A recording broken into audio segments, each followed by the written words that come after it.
The New York Knicks have just fired head coach Tom Thibodeau in a move after losing to the Indiana Pacers in 6 games.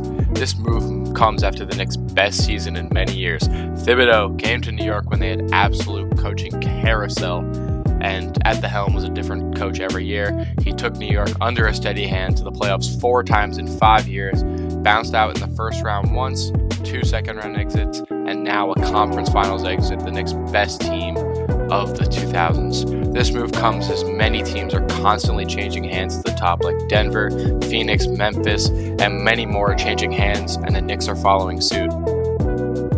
Many of the complaints around Thibodeau have largely been attributed to his overuse of the starting lineup. The Knicks starting lineup logged by far the most minutes in the NBA of any union, and many of the players were near the top of minutes played. This is something that the Pacers and other teams took advantage of, having much more rested guys than the Knicks and using their benches more, allowing them to win. Another complaint about Thibs would be his refusal to play rookies for meaningful minutes. There was a theme for a while dating back to a video where Obi Toppin was recorded cursing out Thibs for not giving him a chance, and many other Knicks rookies, including this year's class, got very minimal minutes. Another issue for Thibs is his lack of offensive innovation.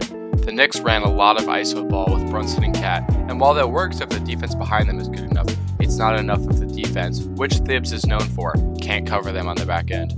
Thibs, who's a defensive-minded head coach and got great pieces, OG Anunoby, Mikal Bridges, and Mitchell Robinson, and with these pieces, the defense still wasn't able to hold down the Pacers' offense and many other top offenses in the league throughout the season. Bridges also seems to be a reason, as after all the Knicks gave up for him, he wasn't able to thrive in the system.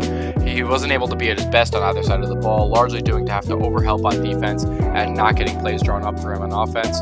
The Knicks, with an immense amount of talent, were not able to maximize on their talent, and that's largely a reason why Thibs got fired. The Knicks next year are going to look for a coach to keep up with the top guys in Carlisle, Missoula, Atkinson, and many more of the top teams. All have the best coaches, really showing the importance of the position, and with the Knicks in win-now mode, this is something they're going to need to take a careful approach with.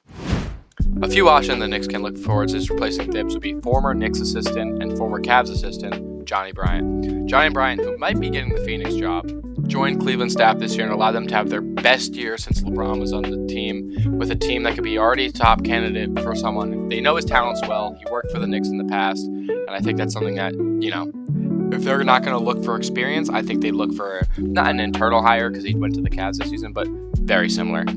Another option would be Dan Hurley at UConn, the head coach which led them to back-to-back national champions in recent years. He almost took the Lakers head coaching job last year, but opted to stay on the East Coast. The Knicks could be the proper fit for him, as he wouldn't have to go far from UConn to NYC, and the Knicks could be eyeing him. The only issue with him here is he lacks NBA experience. With the Knicks in a win-now mode with no rookies, really, you're going to need to get a coach who's in kind of a win-now kind of mode, and I think that's something that the Knicks might pass up on, but you can't deny the championships and Hurley's resume at UConn. Another option could be former Denver Nuggets coach Mike Malone. He was fired from the Nuggets right at the end of the season in an eye-catching move. So late, he led the Nuggets to their first championship. Around Jokic, it could be an easy candidate for the Knicks if they choose to go to experience.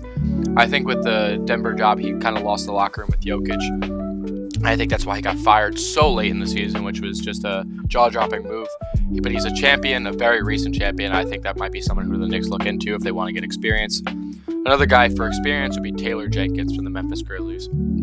Jenkins is a guy who, in a surprising move as well, was fired this year, and could be another guy the Knicks look at if they wanted to go for the NBA experience with their next coaching hire. He doesn't have the championship pedigree that Mike Malone has, but he coached a very good team in Memphis. Memphis was a very interesting team because, the injuries. They had a very good roster. They're kind of in and out every year depending on health. But then they fired their coach, who was never really able to get a steady roster under his feet and get time with it.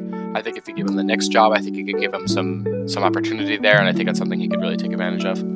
So yeah, let me know what you think, who the Knicks should hire next. You think Thibs firing was a bad move, the right move? Just let me know.